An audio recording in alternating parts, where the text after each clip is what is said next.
Halo semuanya, kembali lagi bersama saya Madianto. Kali ini kita akan membahas tentang kebiasaan membuang uang yang perlu kita sadari. Berapakah uang yang sudah kamu keluarkan pada bulan ini? Seringkali hal ini tidak kamu sadari. Yang penting masih ada uang di tabungan sampai gajian nanti.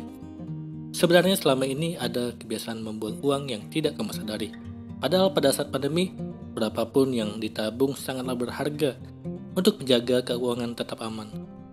Kalau kamu sering bertanya kepada diri sendiri, kenapa sih tagihannya banyak sekali?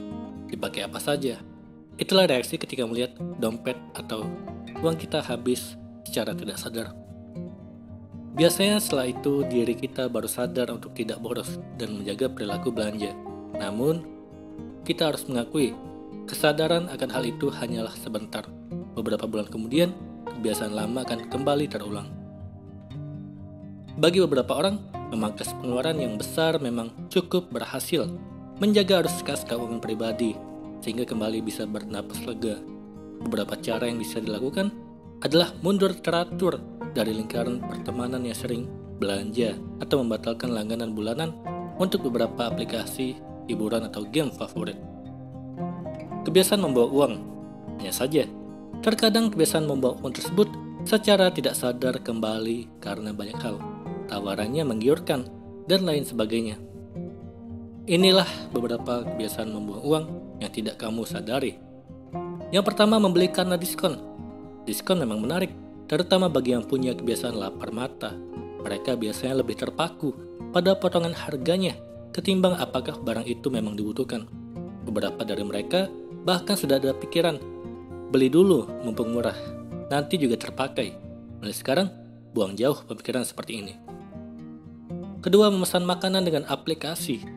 Dulu, mungkin kamu bukan seseorang yang senang membeli makanan dengan aplikasi. Tapi karena pandemi, kamu pun terpaksa melakukannya dan mulai menjadi kebiasaan. Kenyamanan, kemudahan, dan lagi-lagi promosi yang membuat harga menjadi lebih murah. Memang bagus. Tapi jangan sampai kamu memesan dan kemudian tidak dihabiskan dan malah membuang uang. Ketiga, tidak tahu langganan apa saja. Banyak orang yang tidak sadar bahwa banyak uang yang dikeluarkan oleh mereka untuk berlangganan layanan dari beberapa aplikasi.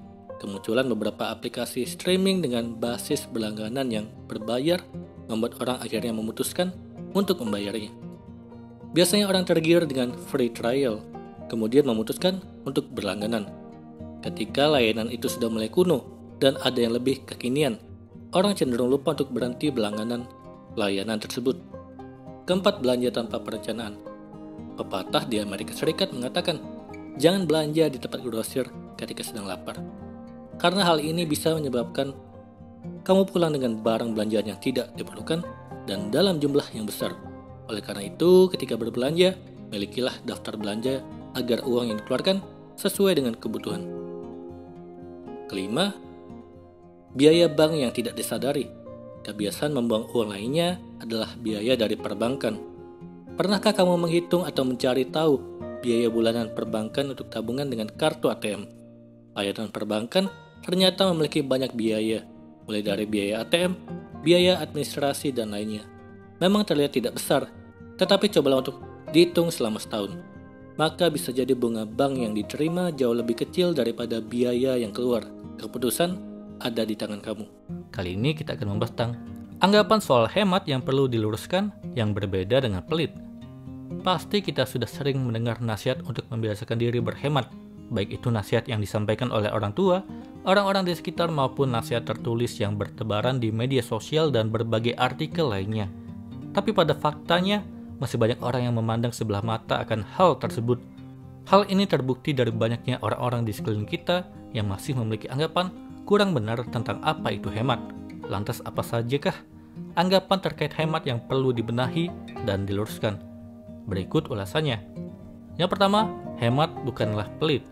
Tentu kita sudah tidak asing dengan istilah ini, yaitu hemat dan pelit. Tapi yang jadi sorotan yaitu banyaknya orang masih terjebak dalam anggapan bahwa berhemat itu sama dengan pelit.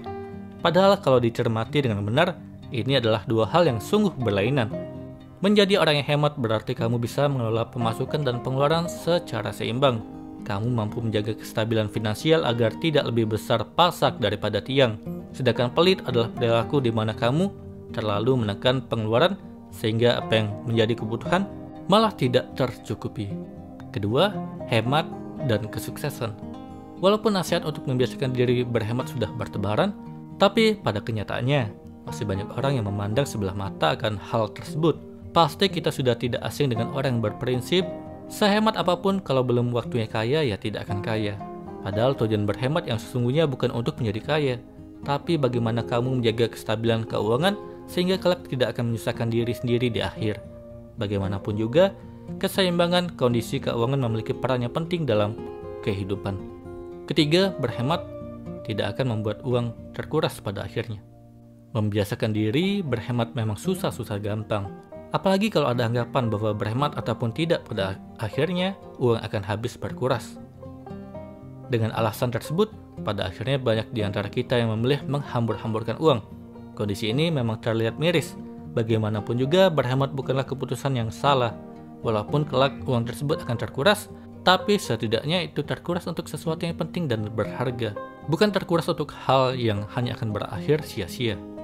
Keempat, hemat akan menyiksa diri sendiri. Memang tidak dapat dipungkiri kalau anggapan yang kurang sesuai terkait apa itu hemat masih bertebaran. Selain beranggapan kalau hemat sama saja dengan pelit, sebagian orang lainnya beranggapan kalau hemat sama saja dengan menyiksa diri. Tentu ini menjadi anggapan yang harus diluruskan. Berhemat tidak akan menyiksa diri sendiri.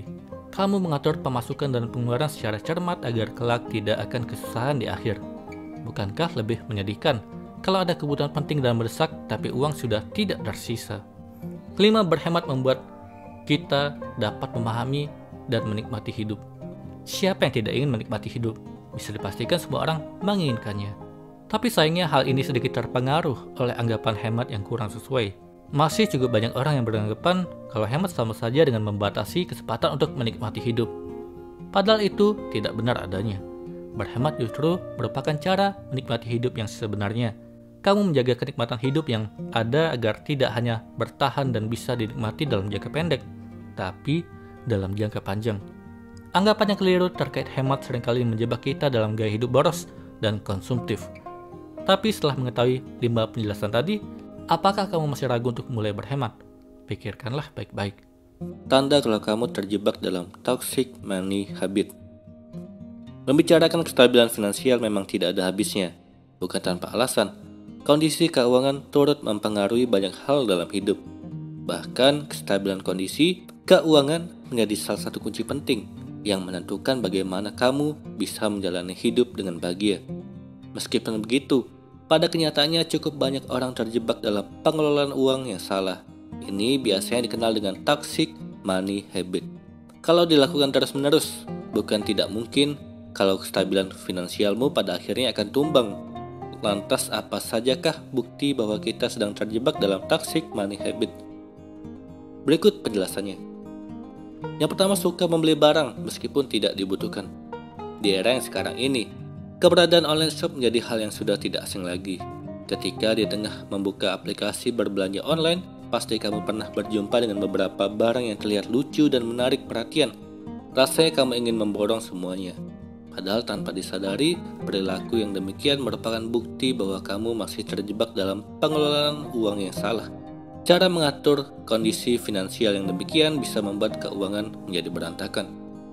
Sebelum ini semakin berlanjut, mari segera tinggalkan. Kedua, sering tergoda diskon dan promo-promo belanja. Membicarakan tentang kestabilan keuangan, pasti kita sudah akrab dengan beragam diskon dan promo belanja. Karena tergoda oleh hal tersebut, pada akhirnya kita membelanjakan seluruh uang tanpa berpikir apakah barang itu nanti akan berguna atau tidak. Sering tergoda oleh diskon dan promo-promo belanja online merupakan salah satu bukti yang menunjukkan bahwa kamu masih terjebak dalam toxic money habit. Mungkin di awal kamu merasa bahagia karena bisa membeli banyak barang dengan harga sedikit miring. Namun setelahnya akan timbul penyesalan karena kondisi keuanganmu lebih besar pasak daripada tiang. Ketiga, mudah bergantung dengan hutang. Berhutang memang menjadi salah satu pilihan untuk menyelamatkan kondisi keuangan yang hampir tumbang. Sebenarnya tidak ada yang salah dengan keputusan satu ini, asalkan kamu berutang untuk kebutuhan yang memang penting dan benar-benar dalam situasi mendesak. Lantas bagaimana kalau kita sering berutang untuk memenuhi keinginan yang sebenarnya tidak perlu? Perilaku yang demikian merupakan bukti nyata kalau kamu masih terjebak dalam kebiasaan toksik ketika mengatur keuangan. Kalau tidak segera ditinggalkan, bukan tidak mungkin keuanganmu akan semakin berantakan. Keempat, pemborosan berkedok self-reward.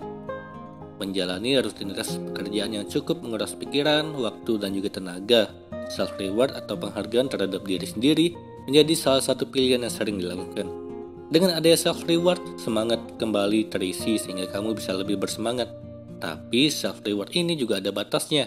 Salah satu bukti bahwa kamu sedang terjebak dalam toxic money habit, yaitu sering melakukan pemborosan berkedok self-reward. Padahal self-reward bisa dilakukan dengan aktivitas-aktivitas kecil tanpa perlu menguras kondisi keuangan. Kelima, menganggap remeh pengeluaran yang bersifat kecil. Setiap dari kita sudah pasti memiliki pengeluaran masing-masing, baik itu pengeluaran yang menyangkut kebutuhan penting maupun pengeluaran kecil dan sepele yang tidak terlalu menyerap banyak biaya. Meski demikian, pengeluaran yang terlihat kecil dan sepele ini tidak bisa dianggap remeh. Kebiasaan memandang sebelah mata pengeluaran kecil merupakan bukti kamu masih terjebak dalam toxic money habit. Padahal pengeluaran yang terlihat kecil, kalau tidak segera dihentikan, bisa memekak dan menghancurkan keuangan di kemudian hari. Cara dalam mengelola keuangan merupakan hal penting yang harus diperhatikan. Kalau selama ini kamu masih terjebak dalam 5 kebiasaan toksik tadi, segera tinggalkan. Tentu kamu tidak ingin keuanganmu tumbang di kemudian hari.